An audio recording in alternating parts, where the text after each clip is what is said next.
How's it going there, dear sir, and welcome to the Sound Designers Guild. You've made it, you're still alive, and I look like a Today is a very important day because it's a commemoration of the Baguette Day, and this is what we do in our guild. We mostly talk about music, sound design, and we just eat baguettes as if there's nothing to be prepared with them.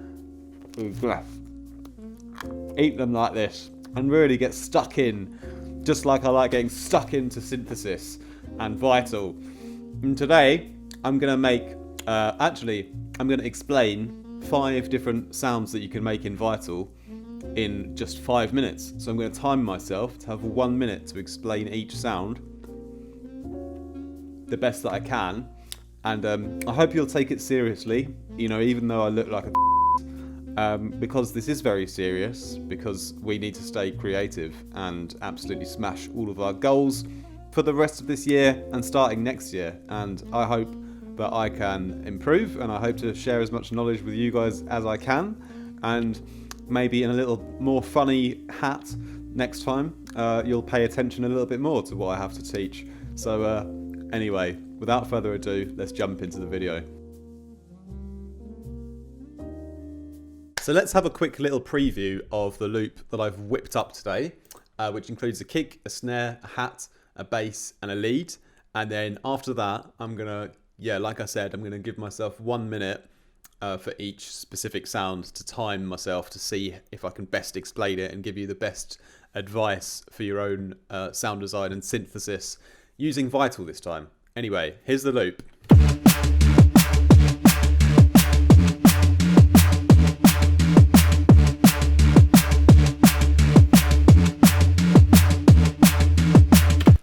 So we've got a nice little vibe going on there, and nice kind of blending of the elements. They kind of work with each other texturally, and I kind of tweaked them a little bit here and there so that I could get the five guys to fit with each other a little bit better.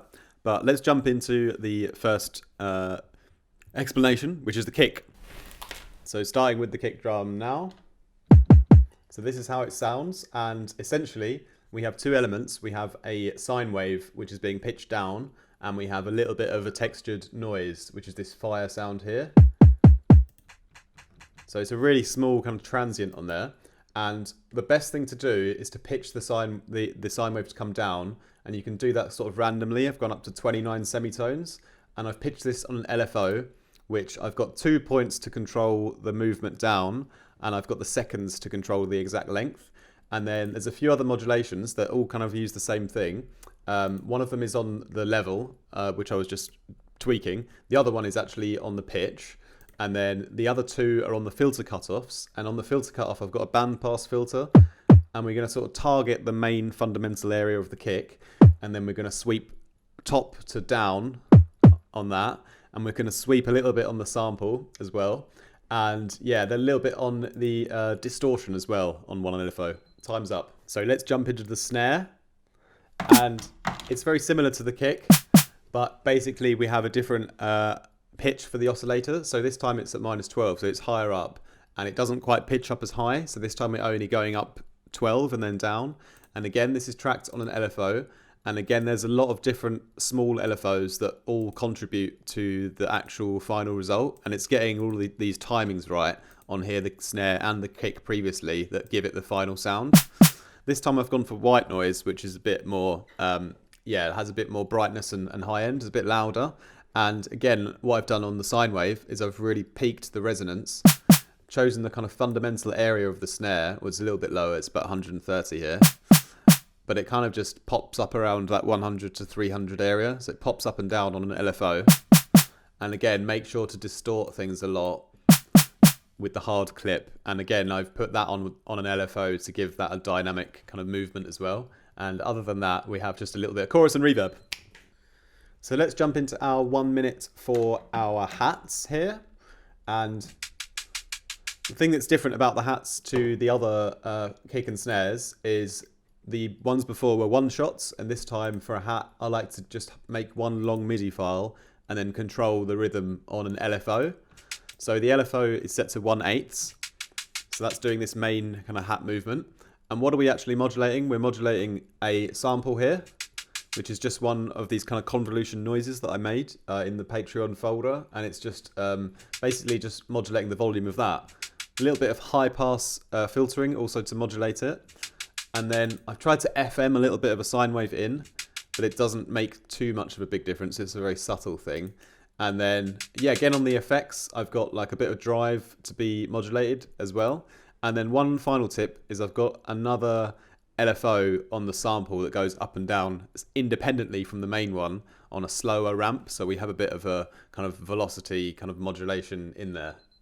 I'd like to give a quick thank you to the newest recruits that have joined my Elite Squad, which is my Patreon tier. And you guys help me a lot because you help me to stay independent and keep trying to push my own sound and my own music. And it's been a struggle in the last year to get my music out there because I've had to do all the legwork myself, you know. And that's a personal choice to keep my music independent. But yeah, I really appreciate all of you guys for your support, and hopefully we'll have 2 more songs from myself coming out this year. So hope you guys will be excited about that. That'll all be out on Spotify and Bandcamp and my website and wherever else you can stream music. I'm not really sure, but yeah, you can always get my songs on my website as well, or find all the links there in case you are interested. Anyway, let's get back into the video. So this one's going to be difficult. It's the lead, and this is what I made next, and this is going to be quite hard to explain in 1 minute, but let's try. So sounds like that, and basically it's got a nice movement on, which is coming from the kind of filter movement here, and essentially it's a saw wave just with a bit of phase dispersion, which doesn't do too much, but a FM sine wave gets FM'd into it, which does a lot to the tone. And what we've got is we've got this main LFO movement going on here, but I've then got LFO2 triggering the phase of LFO1, and LFO3 is triggering the phase of LFO2. And then I've controlled that final movement here on a macro, so I can get a nice funky edge to the sound. And, you know, once all that filtering is done, you know, we've got a bandpass filter that's really responsible for the main shape of the sound. So really working a lot with a bandpass filter here. A little bit of distortion, a little bit of kind of delay and stuff like that. That's pretty much it. So finally, let's jump into the bass then. And what's interesting about this one is I've done it to sort of time it with the lead, so they kind of work together. But it's slightly different rhythm. And on the bass, I've gone for this trance gate preset, which is kind of just like the main movement. And let's see what this is actually moving. It's moving a little bit on the FM. So we have a sample here, which is the dock, which is quite important. That goes into a low sine wave on the FM amount, and then it goes into a slightly higher sine wave. And so doubling up the sine waves with the texture, and then a little bit of filtering, low pass here on the kind of main sine waves, and a bit of high pass on the sample. And then in the effects, just again, modulating the drive on that distortion. A little bit of extra low pass filter movement, but just mixed in slightly, just to accentuate that groove. Tiny bit of delay and reverb. That's pretty much it. Just kind of fits nicely with the lead.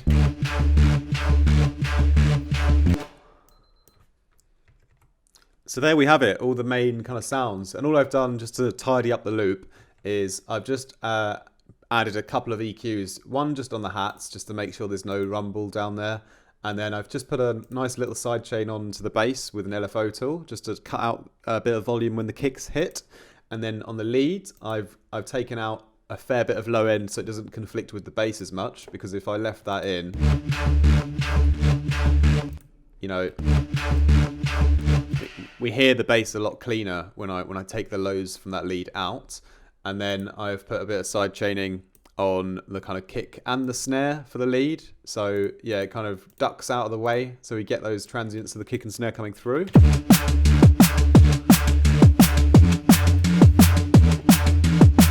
And in this section, it's a really nice way to add a bit of tension because we actually harmonize the lead from the bass. So the lead actually stays the same note the whole time, which is a D.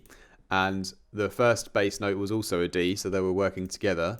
But in this second part, they detach from each other. So the bass goes up to F, and then it also goes back down to E, you know, while the lead is staying the same. So it creates like a new harmony. And yeah, that just gives a nice bit of energy and tension, you know, to the whole loop. So it's a little bit more interesting.